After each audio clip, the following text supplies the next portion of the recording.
अच्छा जी जनाब अली, आज हमने जो है वो एक नया टॉपिक शुरू करना है फॉरेक्स का। ठीक है जी, बहुत सारे लोगों की फ़र्स्ट क्लास होगी आज, तो उनके लिए फॉरेक्स का टॉपिक किसी उससे कनेक्टेड नहीं है, पीछे के दो टॉपिक्स हैं। अच्छा, पीछे के दो टॉपिक्स जो हमने पढ़े हैं वो आपने रिकॉर्डेड लेक्चर से लेने होंगे। एक हमने वैक कवर किया, एक हमने वर्किंग कैपिटल कवर किया है। ठीक है जी, आज हम नया टॉपिक स्टार्ट करने जा रहे हैं फॉरेक्स। ठीक है जी। अच्छा जी, फॉरेक्स के अगर मार्क्स पूछोगे तो फॉरेक्स एग्ज़ाम में कभी 8 नंबर का आता है और कभी 11 नंबर का आता है, कभी 12 नंबर का आता है, कभी 10 नंबर का आता है। तो आप एक रेंज ले लें, कोई 8 से लेके 12 मार्क्स का। ठीक है जी, ये फॉरेक्स आता है। ठीक है जी, फॉरेक्स नहीं कहना चाहिए इसको, लेकिन खैर हम क्या ही देते हैं। अच्छा, अगर आप ये चैप्टर उठाओगे ना, जो पेपर का चैप्टर है, ये हमारे सिलेबस का जो चैप्टर है, तो इसमें आपको मिलेंगी 3 चीज़ें। एक आपको मिलेंगी जनाब foreign currency risk management,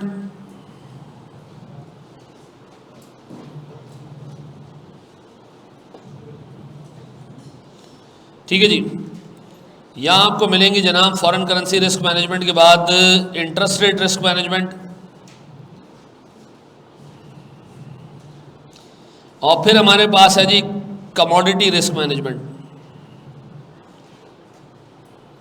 commodity की फेयर वैल्यू की रिस्क मैनेजमेंट। ठीक है जी, ये 3 एरियाज हैं इस चैप्टर के अंदर। ठीक है जी, ये रेगुलर और पोस्ट रिजल्ट कहते हैं सर, पोस्ट रिजल्ट बैच एक ही है। ठीक है जी, और पोस्ट रिजल्ट वालों के लिए ये पहला टॉपिक है, और हमने 2 टॉपिक ऑलरेडी कवर कर लिए हैं जिसका कोई लेना देना इस टॉपिक के साथ नहीं है। ठीक है जी, बिल्कुल इंडिपेंडेंट आइसोलेटेड अलग से टॉपिक है, और मेरा बड़ा मूड था कि इस दफ़ा मैं रेगुलर क्लास इस टॉपिक से शुरू करूं, लेकिन फिर मैंने कहा यार ये टॉपिक ऐसा है जो थोड़ा सा टेक्निकल है, तो ये बहुत बेहतर होगा कि जब रिजल्ट आ जाए तो फिर सारी आवाम को एक साथ पढ़ाया जाए।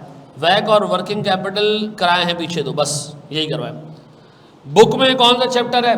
बुक के अंदर मेरे ख्याल में फाइनेंशियल रिस्क मैनेजमेंट के नाम से आ रहा होगा ये चैप्टर। ठीक है जी। अच्छा जी, गौर सुनिएगा दोस्त, अब तक 5 अटैम्प्ट्स हुई हैं।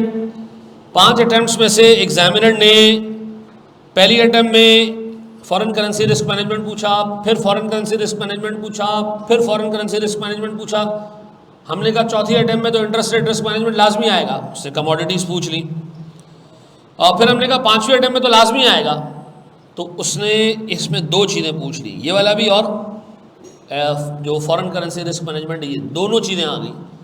ठीक है जी, तो भैया ये तीन हिस्से हैं, लेकिन अगर आपने पहला वाला हिस्सा ढंग से पढ़ लिया ना, तो नीचे वाले दोनों हिस्से ऑलमोस्ट उसी से कनेक्टेड है, मतलब मैकेनिक्स वही रहेंगे जो ऊपर आप पढ़ कर आ रहे हो। ठीक है जी, बोर्ड में देखिएगा दोस्त, हम जा रहे हैं जनाब एक छोटी सी एग्जाम्पल पे, गौर से देखना। मुझे एक बात बताएं सर, मुझसे ना सीए नहीं हो रहा, मैं सोचा एसीसी कर लेता हूँ। क्या कर लेता हूँ? एसीसी कर लेता हूँ। और सुनना, एसीसी में मैंने चेक किया तो मुझे पता चला कि जी एक पेपर की फ़ीस $125 है, $125 है। गौर सुनना मेरे बच्चों, गौर सुनना सर, ये मैं हूँ, $125 मुझे चाहिए, मेरी जेब में 2 रुपये पड़े हुए, मैं जाता हूँ सर एक डीलर के पास। किसके पास? ये डीलर कौन होता है सर? जो करेंसी खरीदता और बेचता है। डीलर का काम क्या है? करेंसी खरीदना और बेचना। बेकरी वाले का काम क्या है? अंडे खरीदना और बेचना। अंडे देता नहीं हो, अंडे खरीदता और बेचता है। ठीक है जी।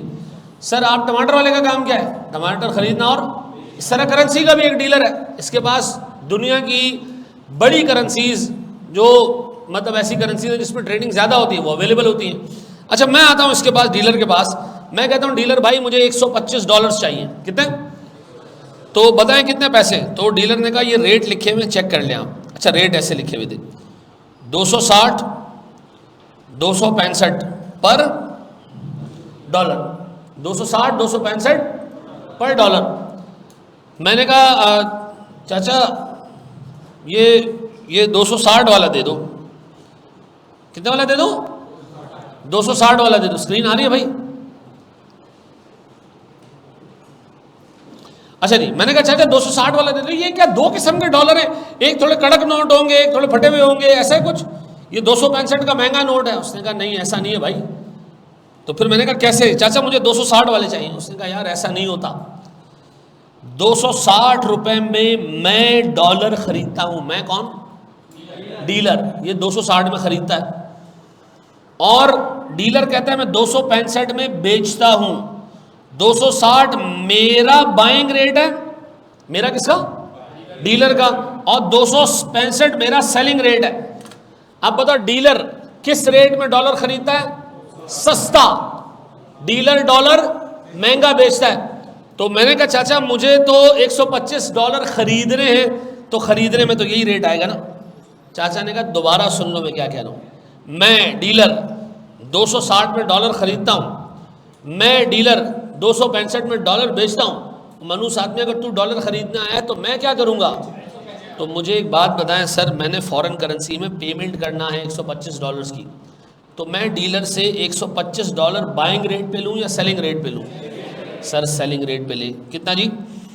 सर मेरे पास 125 इंटू 265 ऐसा है। सर फॉरेक्स का टॉपिक चल रहा है सर, अभी अभी शुरू हुआ है सर, पहला टॉपिक है सर, अभी अभी शुरू किया हमने जी। क्या आ रहा है सर? ये 33, अब बताएं 33,125, ये मेरे पास पाकिस्तानी करेंसी है, PKR है, ये मैं अपनी जेब से निकालूंगा, डीलर को दूंगा और डीलर से क्या ले लूंगा मैं? तो इसका मतलब ये है कि सर ये सारी चीज़ें सुनने के बाद मेरे जहन में 3 चीज़ें आई कि डीलर डॉलर खरीदता भी है बेचता भी है।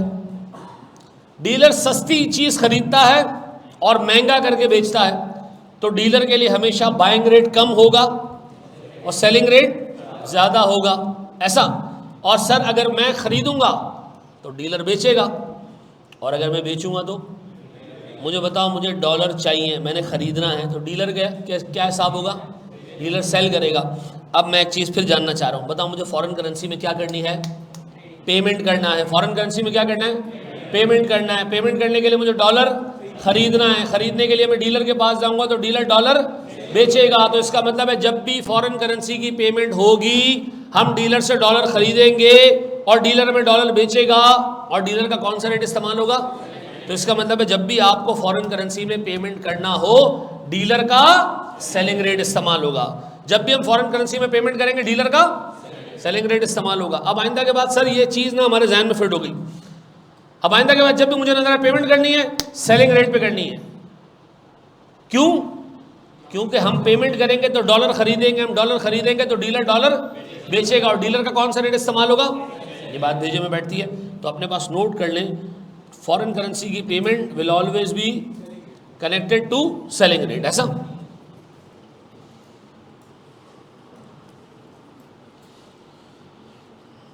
साथ साथ फॉरेक्स कंटिन्यू कर लो, कोई मसला नहीं।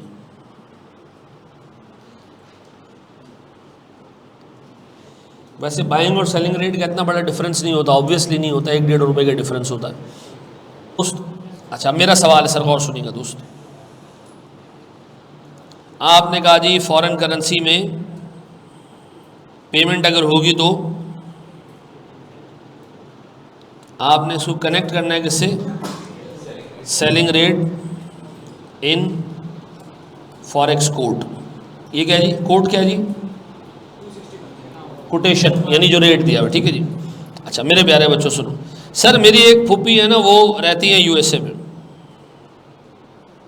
मेरी कोई फूफी है नहीं वैसे, ठीक है, हम ये पैदा कर देते हैं USA में, ठीक है। फूफी USA में रहती है, उनको मैं बहुत अच्छा लगता हूँ। फूफी की एक बेटी भी है।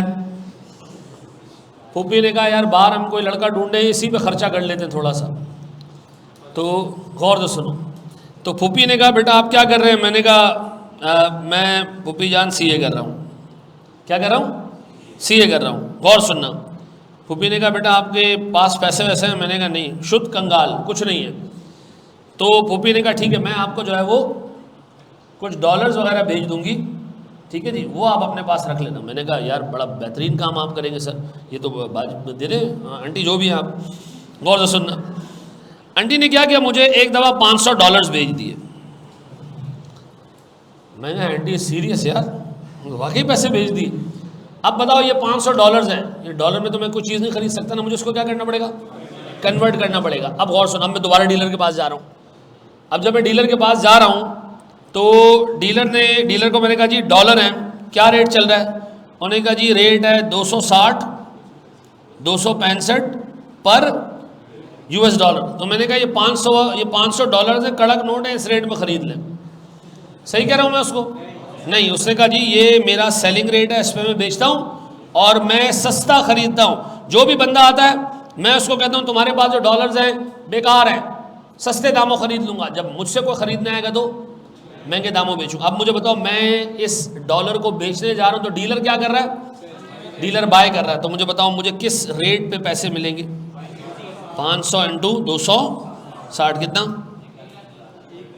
1 लाख।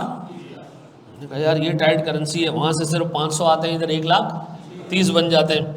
तो मैंने कहा आंटी बताएं क्या काम है। और अब मुझे एक बात बताएं सर, मैंने एक चीज़ और समझ ली कि अगर मुझे फॉरेन करेंसी में रिसीट्स मिलेंगी, क्या मिलेगी? रिसीट्स, यानी फॉरेन करेंसी आ रही है तो मैं उसको जाके बेचूंगा, और बेचूंगा तो डीलर क्या करेगा? बाय करेगा। तो सर फॉरेन करेंसी की रिसीट हमेशा बाइंग रेट से कनेक्टेड है। किससे? बाइंग रेट से कनेक्टेड है। ऐसा है सर, छापते जाए, शाबाश। हाँ हाँ,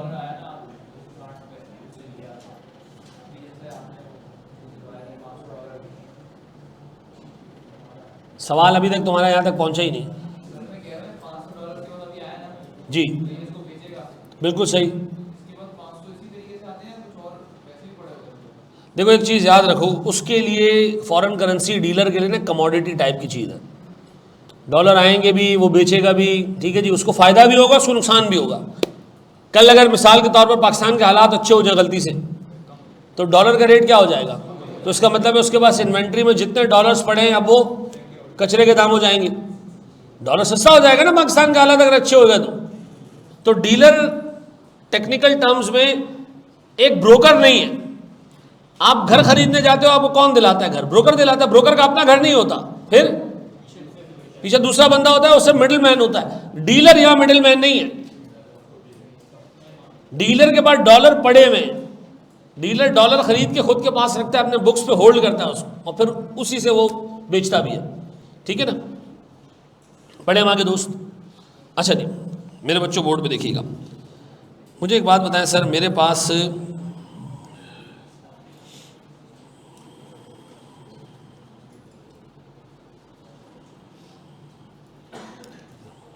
पहले हम एक आसान सा क्वेश्चन करते हैं। मुझे एक बात बताएं सर, मुझे पेमेंट करना है सर $12,500, ठीक है जी। सर मुझे एक पेमेंट करना है 1700 यूरोज़, ठीक है जी। मेरी रिसीट्स एक्सपेक्टेड है 15,000 ईरानी रियाल। अमेरिका से थोड़ी आएंगे, यहीं से आएंगे भाई। अच्छा जी, फिर हम रिसीट्स एक्सपेक्ट कर रहे हैं 2.5 लाख बांग्लादेशी टका, ठीक है जी। गौर सुनना दोस्त, हमारे पास स्पॉट रेट्स ये क्या होते हैं? आज अभी डॉलर खरीदोगे, अभी करेंसी खरीदोगे तो रेट क्या है? सर हमारे पास स्पॉट रेट्स हैं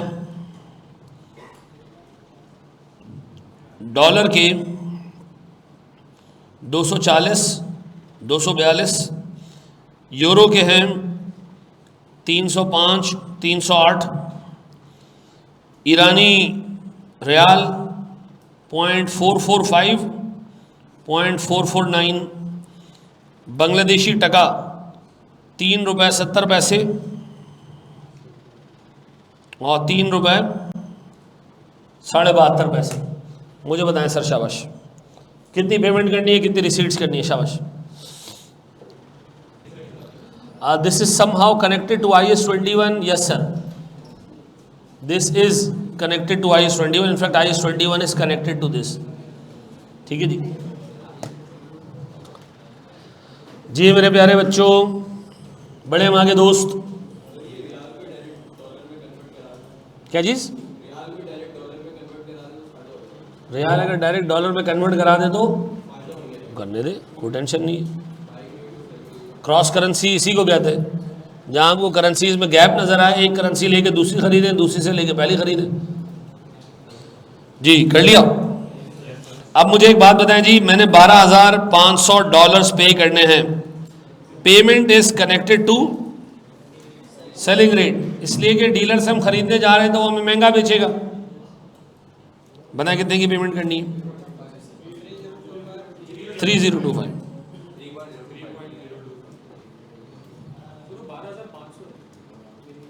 $12,500।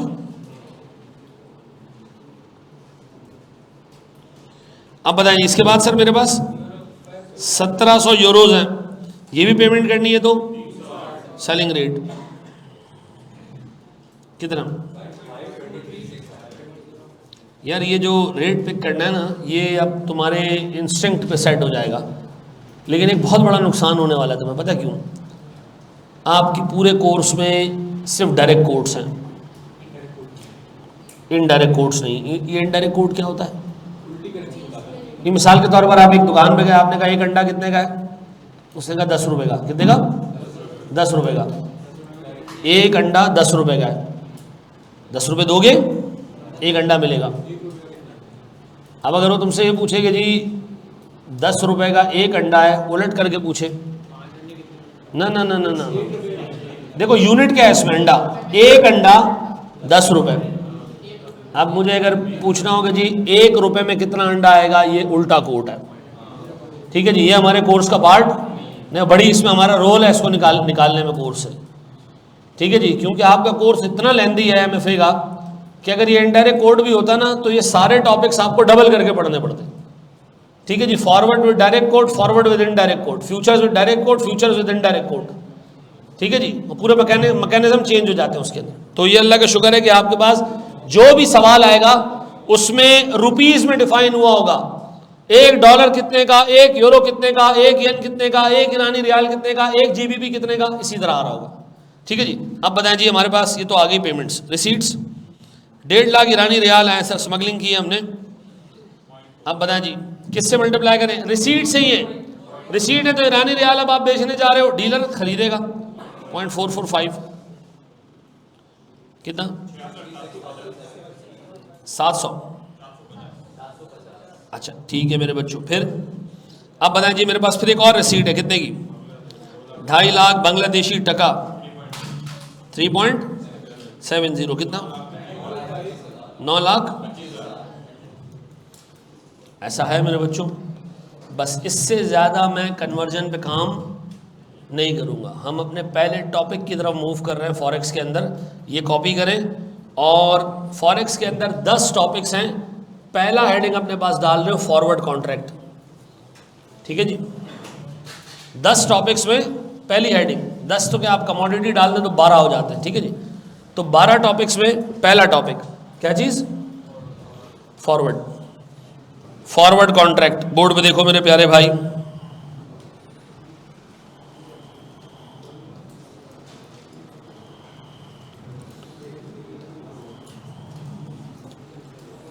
देखें मिसाल के तौर पे आज का दिन है 1 जनवरी 2023। आज से ठीक 3 महीने बाद, कब?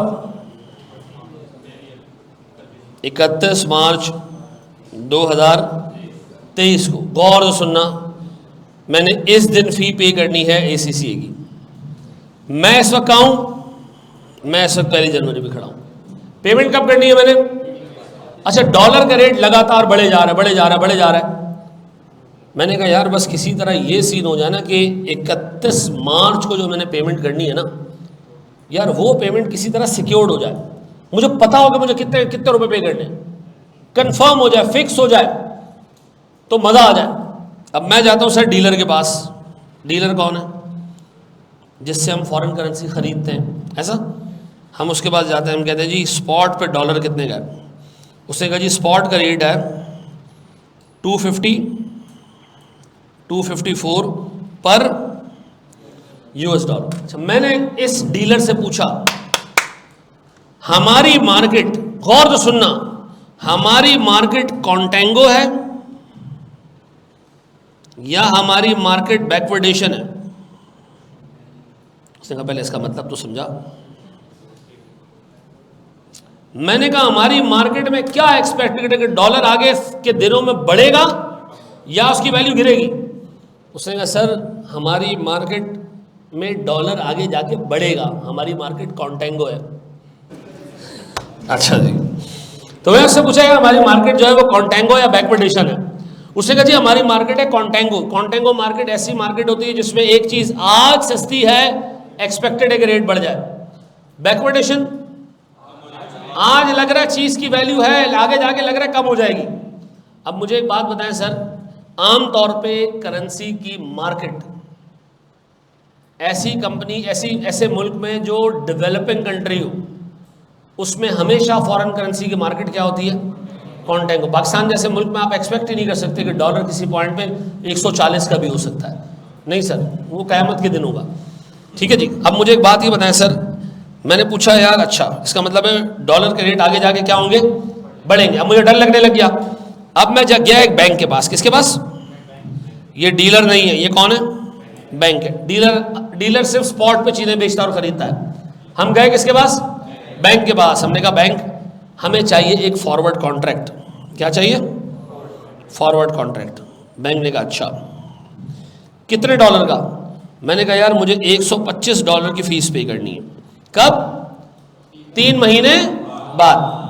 तो बैंक ने कहा जी हम आपको 3 मंथ्स फॉरवर्ड। कौन सा, ये 3 मंथ्स का मतलब, 3 मंथ्स का मतलब 3 महीने बाद ये फॉरवर्ड खत्म हो जाएगा, मैच्योर हो जाएगा। मैंने कहा जी, उसने कहा सर हम आपको देते हैं 262 267 पर यूएस डॉलर। मैंने कहा यार आज तो डॉलर 250 254 का चल रहा है, तुम 262 267 का दे रहे हो। उसने कहा सीधी सी बात है भाई, डॉलर का रेट आगे जाके बढ़ जाएगा। अच्छा मुझे बताओ फॉरवर्ड रेट होता क्या है। एक्सपेक्टेड रेट होता है 31 मार्च का। क्या होता है, बैंक को लग रहा है कि ये रेट 31 मार्च को यही रेट होगा, ये बैंक को लग रहा है लगभग इसके आसपास ही होगा। क्या जरूरी है कि यही रेट हो? नहीं सर, ये जरूरी नहीं। अगर ये जरूरी है कि यही रेट हो तो मैं बैंक के पास जाता ही नहीं ना। मुझे पता होता कि 262 हो जाएंगे, 268 हो जाएंगे, तो मैं जाता ही नहीं बैंक के पास। जा इसलिए रहा हूं कि ये रेट कंफर्म। अच्छा बैंक से मैंने डीलिंग कर ली। अब बताओ इस डील में ना 3 चीजें तय हुई। 3 चीजें तय हुई। अमाउंट कितना है जी, $125। रेट कितने में देगा सर मुझे, 267 में। क्यों, पेमेंट करनी है ना हमने। Payment is connected to selling rate. फिर सर सेटलमेंट डेट, कौन सी डेट। उसने कहा जी 31 मार्च को आना, ठीक है जी, 267 के हिसाब से पैसे लाना और मुझसे डॉलर ले जाना। अब बताओ सर 31 मार्च को जब हम पहुंचे तो गौर से सुनो, 31 मार्च को स्पॉट चल रहा था 290 294 पर। मुझे एक बात बताओ सर, क्या मुझे खुश होना चाहिए कि मैंने फॉरवर्ड कॉन्ट्रैक्ट कर लिया था या मुझे उदास होना चाहिए? खुश होना चाहिए। क्यों सर, आपको एक फिक्स रेट पर डॉलर मिल रहे हैं 267। अगर आप अपने आप को छोड़ देते, अनहेज छोड़ देते, तो आपको 295 का डॉलर पड़ता। ऐसा। अब बताओ मैं कितने पैसे दूं बैंक को और डॉलर ले लूं। सर मैं बैंक को दूंगा 267 इंटू 125 कितना, 33। ऐसा है। अब बताओ मेरे प्यारे बच्चों, फॉरवर्ड हमें डीलर से मिलता है या बैंक से मिलता है? बैंक से मिलता है। सर क्या फॉरवर्ड डिलीवरी में सेटल होता है? ये डॉलर आपको मिलते हैं फिजिकली? हाँ सर, हमने वाकई 3 महीने बाद जाके 33,375 रुपये देने हैं एंड हमें क्या मिल जाएगा, कितने डॉलर मिल जाएंगे, 100। अब बताया $125 को मैं यूज कर लूंगा सर अपनी फी पे करने के लिए। ऐसा। अब मेरे बच्चों, व्हाट इफ के स्पॉट रेट होता मार्च में 31 मार्च पे स्पॉट रेट होता 225, 230।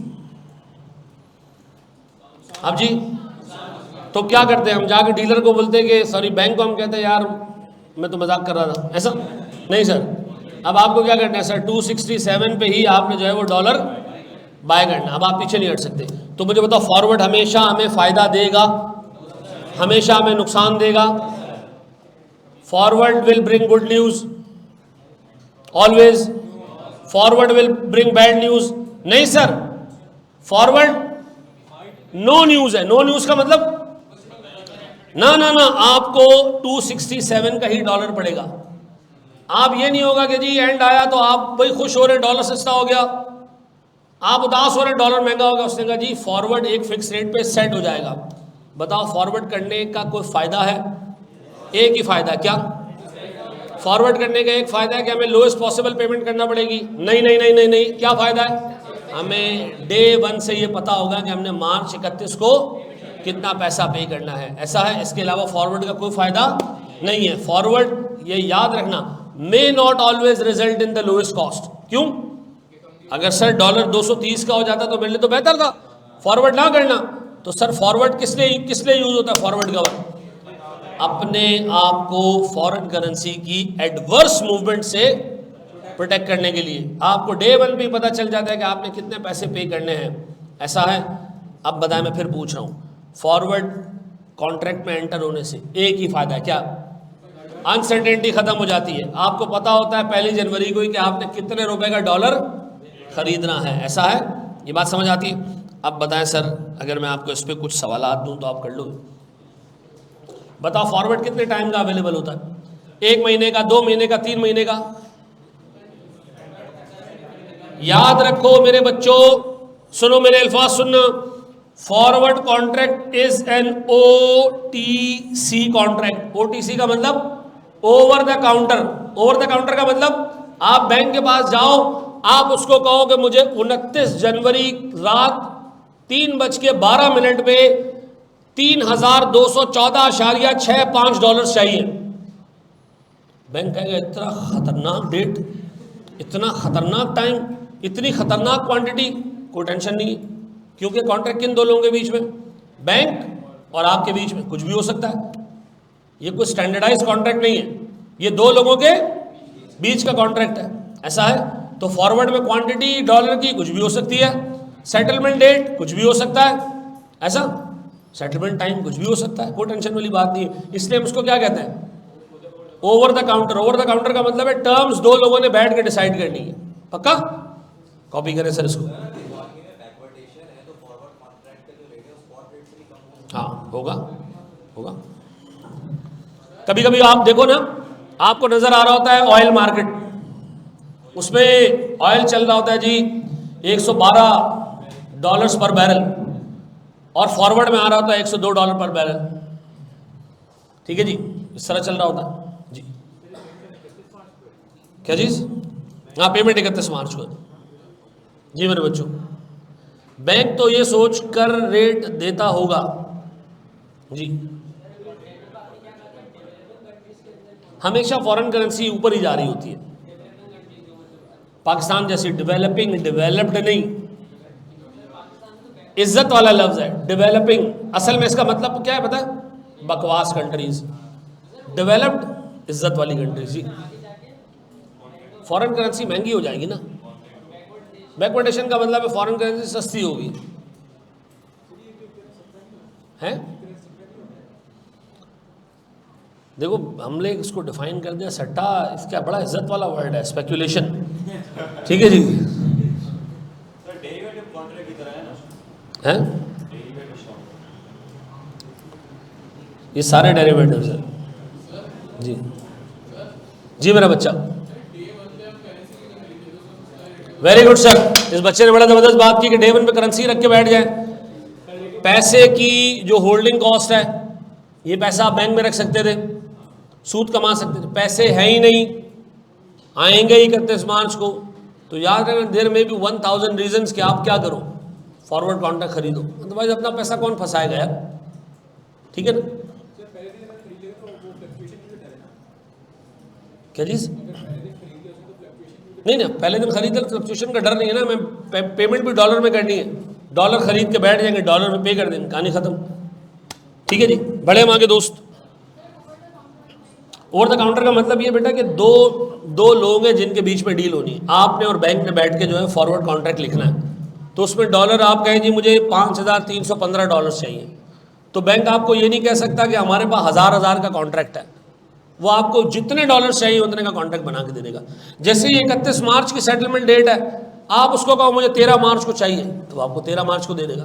यानी फॉरवर्ड कॉन्ट्रैक्ट दो लोगों के बीच में का कॉन्ट्रैक्ट है, उसमें कोई स्टैंडर्डाइजेशन नहीं है कि जी हर मंगल के दिन जो है वो सेटलमेंट होगी या हर महीने के एंड में सेटलमेंट होगी, ऐसा कुछ नहीं है, ठीक है जी। ICAP का एग्जाम जो है वो OTC है या स्टैंडर्डाइज्ड है? स्टैंडर्डाइज्ड है, सबको पता है कि किस महीने में जाके होगा, लेकिन ये जो ACCA के CBs हैं, ये जब आप देना चाहो दे सकते हो जाके, ऐसा। बड़े हम आगे दोस्त। अच्छा, मैं सवाल आपको कोई इतना सा मैंने समझा दिया ना, अब आपको मैं सवाल देने वाला हूँ गंदा तरीन, ठीक है, तैयार हो?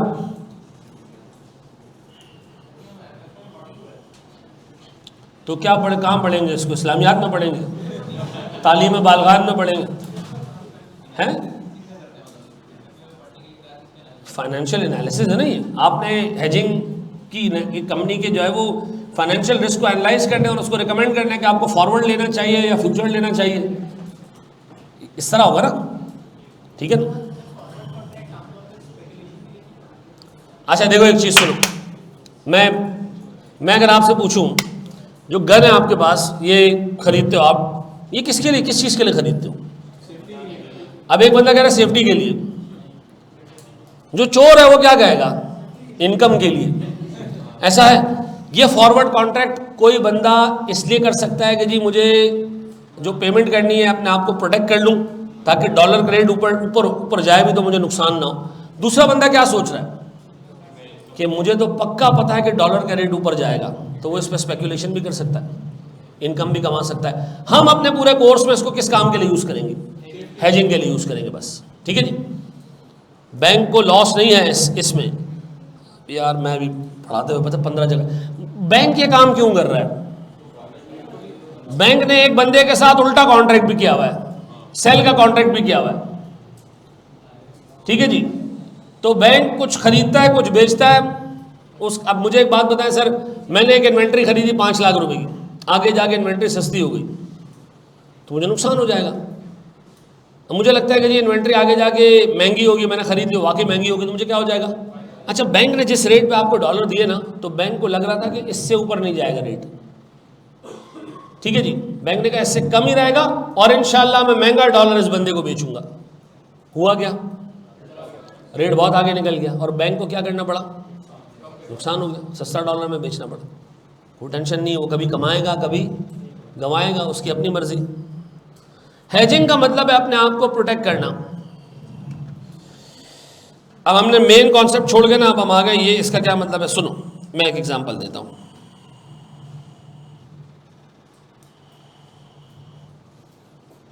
गौर से सुनना मेरे भाई। सर ये क्या है? ये गुंडे। ये कौन है? गुंडे।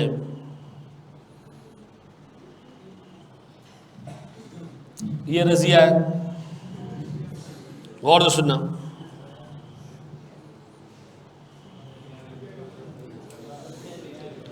ये मैं हूं सर। गौर से सुनना, ये क्या है जी? ये रिस्क है। ये क्या है? रिस्क है। डॉलर महंगा हो जाएगा, फॉरेन करेंसी महंगी हो जाएगी, ये डर है। ये कौन है जी? सर ये हमारी कंपनी है जिसको शायद पैसे ज़्यादा देने पड़े। ये क्या जी? ये फॉरवर्ड कॉन्ट्रैक्ट है। ये क्या जी? फॉरवर्ड कॉन्ट्रैक्ट का मतलब सर जो हमें बचाएगा इन रिस्क से, ऐसा याद रखना। अब मैं तुम्हें टेक्निकल अल्फाज बता रहा हूँ, ऐसा। सर ये हमारे पास पार्टी है, ठीक है जी। ये हमारे पास रिस्क है, ये हमारे पास हेजिंग इंस्ट्रूमेंट है। क्या ये बताओ? फॉरवर्ड कॉन्ट्रैक्ट किस चीज के लिए इस्तेमाल होता है? कंपनी को वॉलेटिलिटी इन फॉरेन करेंसी के रिस्क से बचाने के लिए, ऐसा। तो अब बताओ हम इसको क्यों पढ़ रहे हैं? क्योंकि हमने कंपनी का फॉरेन करेंसी रिस्क का क्या मतलब है? फॉरेन करेंसी का रेट ऊपर नीचे जाने से हमें नुकसान। अगर हम हेजिंग नहीं करते, आप फॉरवर्ड कॉन्ट्रैक्ट ना लेते तो डॉलर महंगा हो जाता, नुकसान हो जाता। तो हमने फॉरवर्ड कवर लिया किसके लिए? अपने आप को बचाने के। तो बताओ हेजिंग क्या होती है? प्रोटेक्ट करना, ठीक है जी। डीलर को बिजनेस करना तो गवर्नमेंट इम्प्रूव भी रेट डालती है जब डॉलर शॉर्ट हो जाते हैं। यार इसको हम बाद में डिस्कस करेंगे, पहले आगे बढ़ते हैं कि गवर्नमेंट रेट क्यों डालती है। आओ मेरे प्यारे भाई, प्यारे बच्चों, इस सवाल को अगर आप लोगों ने कर लिया तो कोई फर्क नहीं पड़ेगा, लेकिन मैं आपको बताता चलूं, सुनो, ये एक एग्जाम स्टैंडर्ड क्वेश्चन है। तुम्हारे पेपर में इस लेवल के सवाल से आगे नहीं आया आज तक। ये भी मैं आपको आपके पेपर से 2 लेवल ऊपर पढ़ा रहा हूं। ये पहला सवाल हमारा, ठीक है। हमने अभी और आगे मुश्किल चीजें देखनी है। बोर्ड में देखना दोस्त, मैं इसको रीड कर रहा हूं। ये कह रहा है जी, zodiac limited an international perfume trading company. Trading company का मतलब ये खरीदेगी भी और बेचेगी, ये प्रोड्यूस नहीं करेगी कोई चीज, पक्का। इज हेडक्वार्टर्ड इन पाकिस्तान, ठीक है जी, पाकिस्तान में इसका हेडक्वार्टर है। With its operation spanning globally, पूरे दुनिया में सारे परफ्यूम खरीदती बेचती है। The company primarily acquires this perfume inventory from France. तो इसका मतलब है फ्रांस में इसको पेमेंट करना होती होगी, ऐसा। फ्रांस की करेंसी क्या है सर? वैसे फ्रैंक के यूरो भी चलता है वहां पे, ठीक है जी, तो हम यूरो ले लेते हैं, ठीक है जी। फ्रांस की करेंसी क्या है जी? यूरो। फिर paying instantly for each consignment, इसका क्या मतलब है? जैसे ही हम परफ्यूम का स्टॉक खरीदते हैं कैश पे पैसे दे देते हैं सर। हम लंबी नहीं करते कि 1 महीने बाद देंगे, 2 महीने बाद देंगे, हम क्या करते हैं? इमीडिएटली।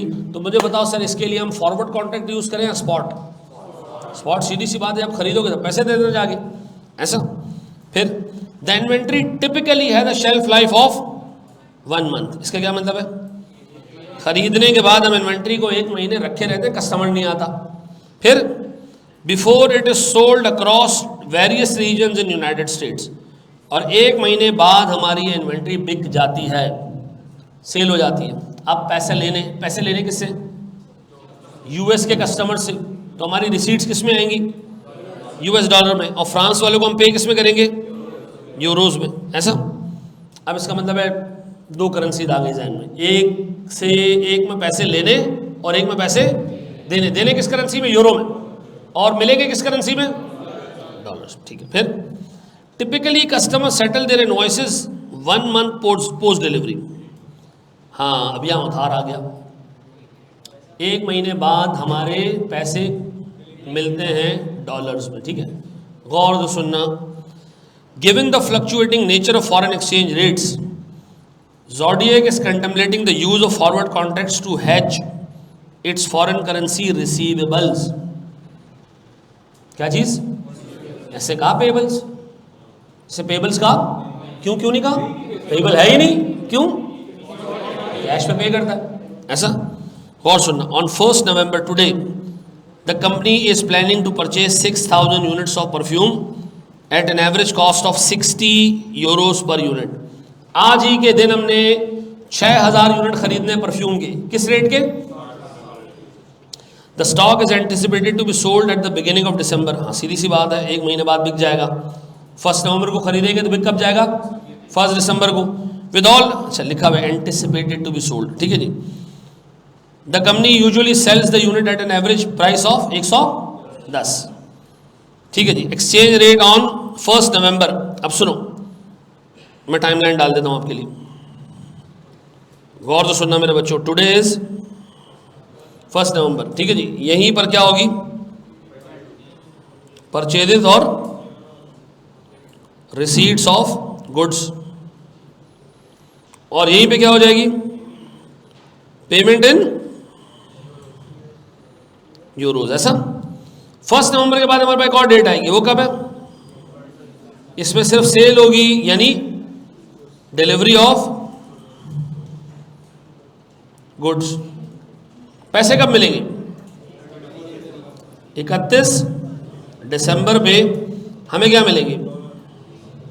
कैश मिलेगा यूएस डॉलर, ऐसा। मैं इस वक्त कहाँ मौजूद हूँ? मैं इस वक्त यहाँ मौजूद हूँ। गौर सुनना, बताएं मेरी एंटिसिपेटेड ट्रेड्स कौन कौन सी है? एक तो अभी मैं परचेस कर लूंगा, दूसरा एंटिसिपेटेड ट्रेड कौन सी है? सेल्स है, और फिर उसके बाद पैसे रिसीव होंगे कब? 31 दिसंबर में, ऐसा। आपसे ये बंदा कह रहा है कि जी आज के दिन हैजिंग करनी है, 1 महीने बाद जाके नहीं, आज ही के दिन हैजिंग करनी है। तो बताओ, मैं पेमेंट के लिए फॉरेन करेंसी में कोई फॉरवर्ड कॉन्ट्रैक्ट लूं? नहीं सर। रिसीट्स के लिए कोई फॉरवर्ड कॉन्ट्रैक्ट लूं? हाँ सर। कितने महीने का फॉरवर्ड कॉन्ट्रैक्ट? कब आपको रिसीट एक्सपेक्टेड है? 2 महीने बाद। अब एक बंदा सोच रहा है, जब सेल नहीं हुई तो फॉरवर्ड कवर कैसे ले रहे हो? इसके लिए तो सेल के लिए रुकना चाहिए, पहले तो रुको, 31 से पहले 1 दिसंबर को सेल हो जाए, रिसीवेबल स्टैब्लिश हो जाए, उसके बाद जाके जो है वो इसको फॉरेन करेंसी में हेज करना।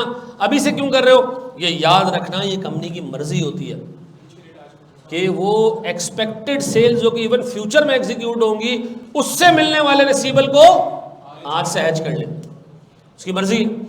तो हम इसको किस दिन हेज करना चाह रहे हैं? आज। तो मुझे बताएं हमने क्या किया जी? स्पॉट रेट हमारे पास डॉलर्स में तो ये है और यूरोज में ये है। 2 महीने का फॉरवर्ड भी अवेलेबल है, जिसमें डॉलर के रेट ये है और यूरो के रेट ये है। अब मुझे बताओ, इस पूरी ट्रांजैक्शन पे हमें कितने का प्रॉफिट हुआ? निकाल के दो, शाबाश। प्रॉफिट कैसे आता है पता है ना? सेल्स माइनस, शाबाश। अच्छा, अब एक सवाल आया, व्हाट इफ के इन्वेंटरी सेल ही ना हो? अगला ही टॉपिक हमने पढ़ना है, close out of forward contract. ठीक है जी, अभी आप इसको इसी तरह करते जाओ।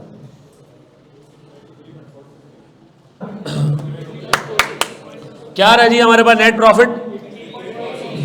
83.46 क्या मिलियंस। अच्छा चलो आओ चेक करते हैं जनाब। मुझे बताया, मेरे पास सबसे पहले मैंने फॉरेन करेंसी में जो पेमेंट करनी है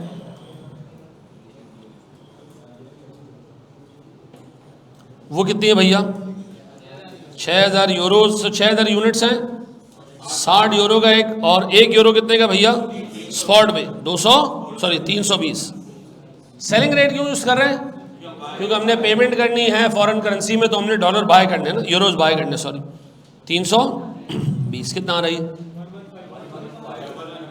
115।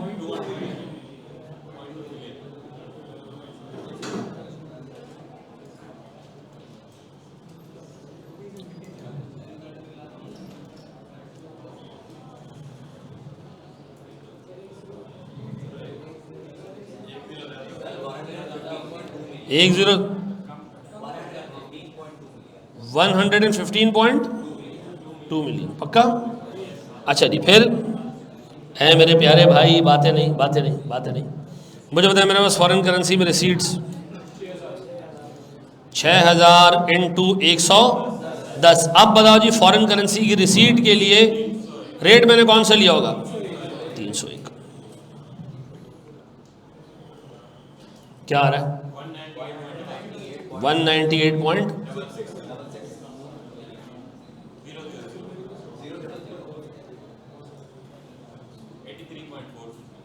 83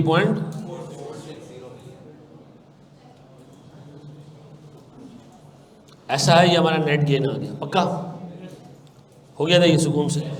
किसी को कोई मसला है इसके अंदर तो बता दे। बाबू जाग रहे हो ना तुम? चलो आगे बढ़ो दोस्त जी, लिखना है, मैं आगे बढ़ जाऊं।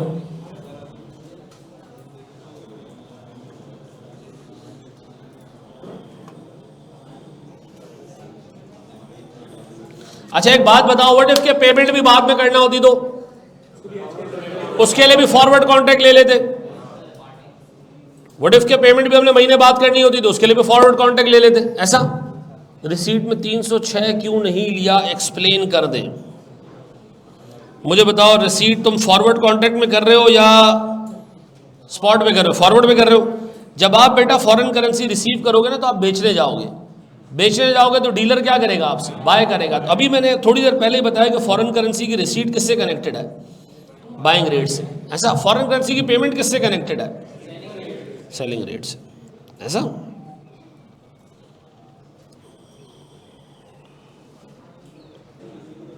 मेरे प्यारे बच्चों,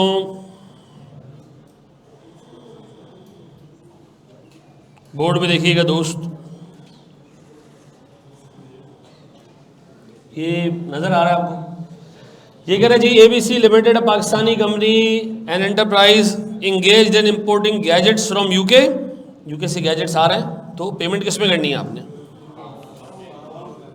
हम इसको कहते हैं GBPs, ऐसा ग्रेट ब्रिटेन पाउंड्स, ठीक है जी। And distributing them in Bangladesh, तो हमारे पास क्या आएंगे, टके आएंगे, ठीक है जी। अब गौर से सुनना, the company typically places orders that are fulfilled with in 1 month. आप ऑर्डर देते हो, उसके 1 महीने बाद स्टॉक आता है। आप ऑर्डर देते हो, उसके 1 महीने बाद स्टॉक आता है। फिर upon receipt these gadgets are immediately transferred to an agent of Bangladeshi company. हम तो पाकिस्तान में, जैसे ही हमारे पास ऑर्डर आता है तो हम बांग्लादेश नहीं भेजते। ऑर्डर आने के बाद हम बंगाली को बुलाते हैं, बाबा कड़ियच, ठीक है जी, यानी ले जाए इसको, ऐसा। तो बाबा क्या करते हैं जी, जो बांग्लादेशी कंपनी के एजेंट है वो ले जाते हैं उसी वक्त। हम कहते हैं जी हमारी सेल बुक, हमारी सेल होगी, ठीक है। फिर ये कहते हैं payment to UK supplier is executed 1 month post receipt of goods. आप ऑर्डर दे रहे हो जनवरी की 1 तारीख को, गुड्स मिलेगी कब, फेब की 1 तारीख को, पैसे कब देने, मार्च की 1 तारीख को, ऐसा। बात समझ आई? आप ऑर्डर दे रहे हो आज, गुड्स मिलेंगे 1 महीने बाद, और गुड्स मिलने के भी 1 महीने बाद आपने पेमेंट करना है, ठीक है। तो effectively if you are expecting कि मैंने एक ट्रांजेक्शन करनी है, तो ये ध्यान में रखना कि आपने पैसे 2 महीने बाद देने, ऐसा। फिर ये कह रहे भैया, while receivables from Bangladeshi company are collected 2 months after the delivery to the agent. अब आपने गुड्स डिलीवर करनी है बांग्लादेश के बंदे को, उसके 2 महीने बाद आपको पैसे मिलेंगे। अब एक कॉम्प्लेक्स ट्रांजैक्शन बन गई। फिर वो कह रहे जनाब, the inaugural order for the year was initiated on 1 मार्च। हमने 1 मार्च को ऑर्डर दिया है, ऑर्डर दिया है, ठीक है जी। To the UK supplying adhering to the standard operating procedures, ठीक है जी। ऑर्डर की वैल्यू कितनी है, 45,000 पाउंड्स। हमारी सेल्स एक्सपेक्टेड कितनी है कि हम इसको कितने में बेचेंगे, 5 मिलियन बांग्लादेशी टका, ऐसा। To mitigate the risk associated with currency fluctuations, ABC intends to utilize forward exchange contracts, current spot and forward rates are as under. आज ही के दिन आपने हेजिंग करनी है, आज का दिन 1 मार्च को। शाबाश, करके दो मुझे ये नीचे सर करेंसी के रेट्स दिए हैं, शाबाश। हाँ जी, कितना, 3 पॉइंट। अच्छा, आप ये चेक करो, एक 2 गज के सवाल का जवाब 2 लाइनों में आ रहा है, लेकिन वो 2 लाइनें आपने पिक करनी है। अच्छा, फॉरेक्स का सवाल मैक्सिमम 5 लाइनों में खत्म हो जाता है, ठीक है जी। 10 मार्क्स का सवाल होता है, 5 लाइन में खत्म, ठीक है जी। छठी लाइन नहीं आएगी सवाल में। क्या कह रहे हो, बस 2-4 ऐसे सवाल आ जाए 5-5 लाइनों वाले हैं। जुम्मा है, अच्छा चलो, अल्लाह का शुक्र है। अच्छा जी, मुझे एक बात बताएं, एक तो हमने पेमेंट करना है। पहले तो बताओ, हमारे पास यहाँ डेट्स हम वो कर देते हैं सर, 1 मार्च है। अच्छा, यहाँ हमारे पास ऑर्डर है 1 अप्रैल को हमारे पास, ऐसे लिख दूं मैं, सेल परचेज, परचेज भी हुए हैं गुड्स और सेल्स भी हो गई। अब हमने पेमेंट करनी है, रिसीट करनी है।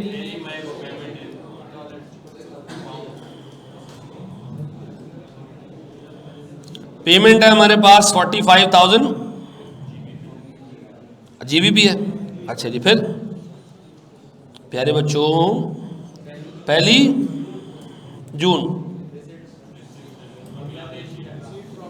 कितना जी, 5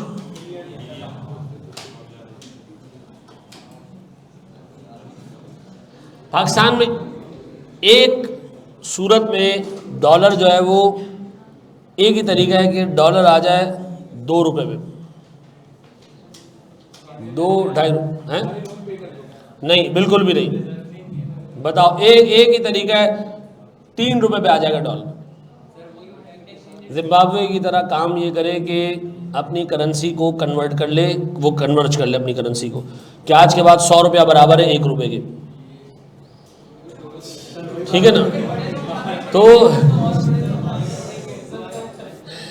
100 रुपये वाले नोट सारे लेके उसको कन्वर्ट कर दे किसमें, 1 रुपये में। अब उसमें मसला ये होगा कि जो फिर ये लोगों की तनख्वाहें हैं ना, ये भी फिर अकॉर्डिंगली हो जानी चाहिए कम। कॉस्टिंग का कोर्स हो जाएगा 1800 रुपये में 1800 रुपये में नहीं, 180 रुपये में। मज़ा आएगा यार। आपके वक्त कितने 3000 हो भाई, अमीर आदमी आप तो हैं।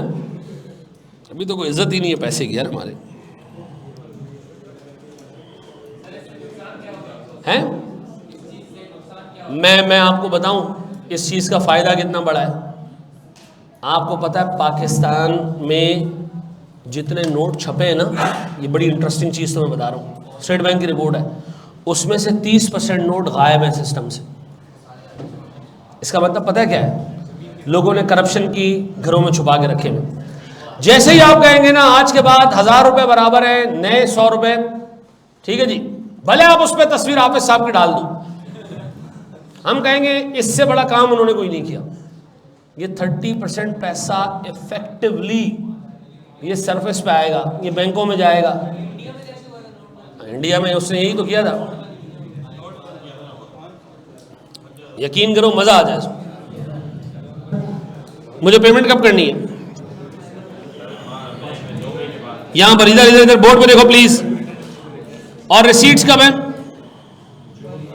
तो मुझे एक बात बताओ, पेमेंट के लिए मुझे 2 महीने का फॉरवर्ड लेना चाहिए, तो 2 महीने का फॉरवर्ड ले लूं तो 2 महीने पेमेंट करना है, 2 महीने 322, ऐसा। तो बताओ मैं ऐसे करूं, पेमेंट कितने की भैया, 45,000 यूरोज इंटू 322, 14 पॉइंट।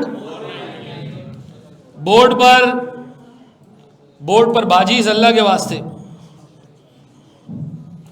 रिसीट्स कितने की, लेकिन आपने रिसीव कब करना कब है, 3 महीने बाद। तो 3 महीने का फॉरवर्ड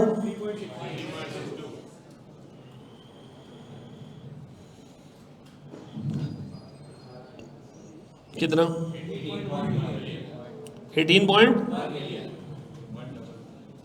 अब बताए नेट फायदा कितना है, 3 पॉइंट। ऐसा है मेरे प्यारे बच्चों, बड़े हम आगे नहीं, ऑफ क्यों, टाइम हो गया 3:45 तक दी की क्लास, ये 4 बजे लगे। शाबाश बेटा।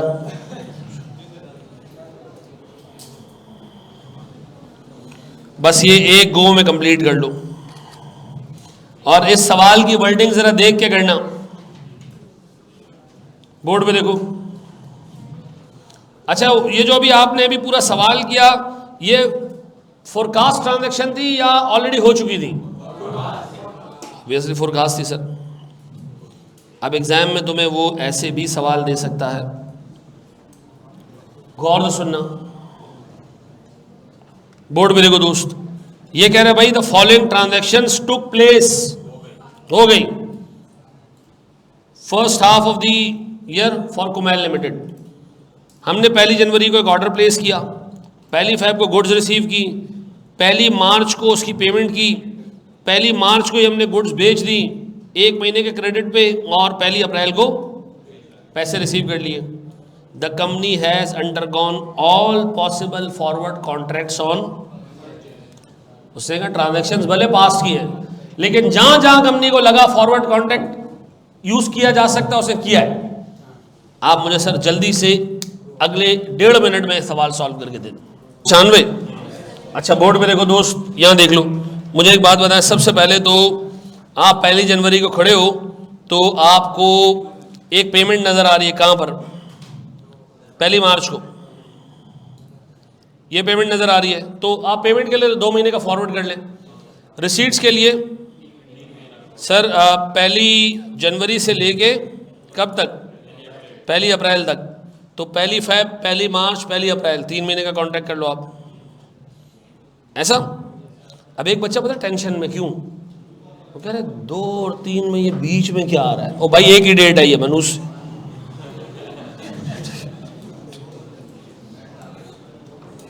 हाँ जी पेमेंट करनी है हमने कितने की sir, 60,000 US dollars into, sir मेरे पास 2 महीने का फॉरवर्ड 289, कितना,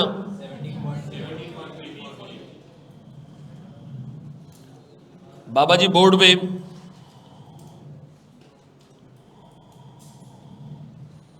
रिसीट्स कितने 45,000 GBPs,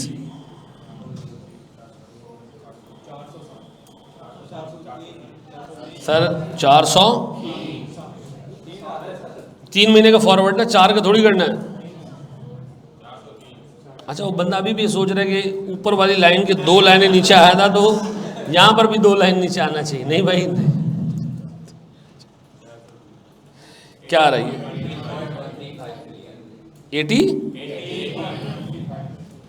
18.1, ऐसा क्या आ रहा है मेरे बच्चों, फायदा।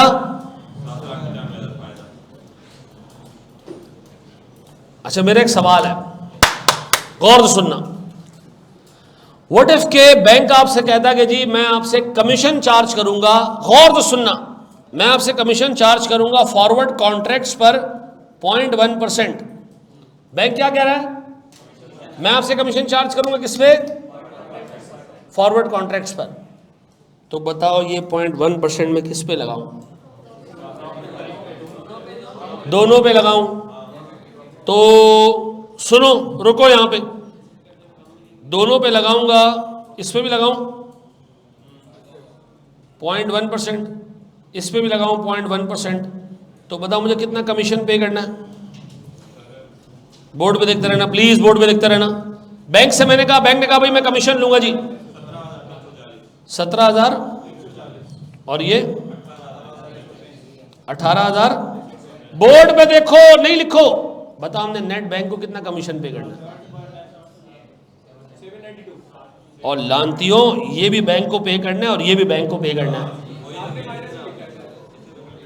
ये दोनों अमाउंट्स आपने क्या करनी है, बैंक को पे करनी है। क्यों सर, हम तो बैंक से, ओ भाई बैंक तो मैं फैसिलिटेट कर रहा है दोनों ट्रांजैक्शंस में, तो ये दोनों अमाउंट्स तुमने बैंक को पे करनी है। डॉलर लेने के लिए भी जो कॉन्ट्रैक्ट किया उसमें भी पे करना है, और जो डॉलर देने के लिए कॉन्ट्रैक्ट किया बेचने के लिए उसमें भी पे करना है आपने, हैं? वाह, मतलब तुम ट्रांजैक्शन ऐसी करो कि तुम बैंक से ना डॉलर खरीद लो, बेचो ही नहीं, तो वो बैंक आप मतलब आपसे डॉलर बेचो जाके बैंक को, फिर बैंक से कहो कि मुझे कमीशन तो दो, है? ये दोनों कमीशन आपने क्या करना है, बैंक को पे। तो बताएं टोटल बनता कितना है, 37,000 35,475, ऐसा ये कमीशन हमने पे करना है। ये सवाल में लिखा नहीं था, 7,5 पक्का। ये क्या आ गया हमारा, अच्छा सुनो सुनो सुनो सुनो सुनो, नहीं लिखो नहीं लिखो नहीं लिखो नहीं लिखो नहीं लिखो। एक बात बताओ, ये पहला सवाल किया था, इसमें अगर कमीशन होता तो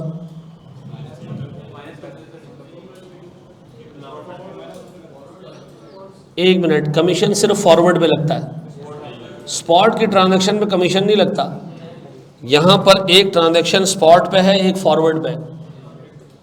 तो ये आप जरा देख के काम करना सवाल में कि अगर हमने पेमेंट के लिए स्पॉट यूज किया है और फ्यूचर के लिए हमने फॉरवर्ड यूज किया है, तो सिर्फ कमीशन फॉरवर्ड कॉन्ट्रैक्ट पे लगता है, स्पॉट पे नहीं लगता। खुदा के वास्ते इसका जरा ख्याल रखना पेपर में। अच्छा, how will you get to know that we should take 3 months forward और 2 मंथ्स फॉरवर्ड। आज के दिन से आप देख लो पेमेंट कब करनी है और आज के दिन से आप देख लो रिसीट्स कब करनी है, ठीक है जी। तो आपको पता चल जाएगा कि आपको डॉलर फॉरवर्ड 3 महीने का लेना है, 2 महीने का लेना है।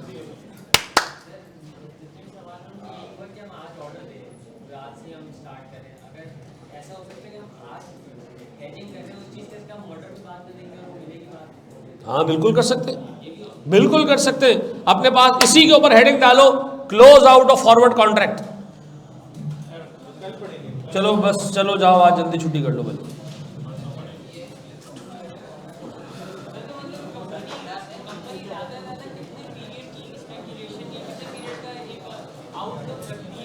कंपनी को ये पता होता है कि उसको किस महीने में ट्रांजैक्शन शुरू करनी है, और वो आम तौर पे जो है ना वो थोड़ा सा रुक के वो ये देख लेते हैं कि जी अगर रिस्क बहुत ज़्यादा है ना तो फिर वो फॉरवर्ड में जाते हैं, अदरवाइज जाते भी नहीं है लोग ऐसे 1 साल।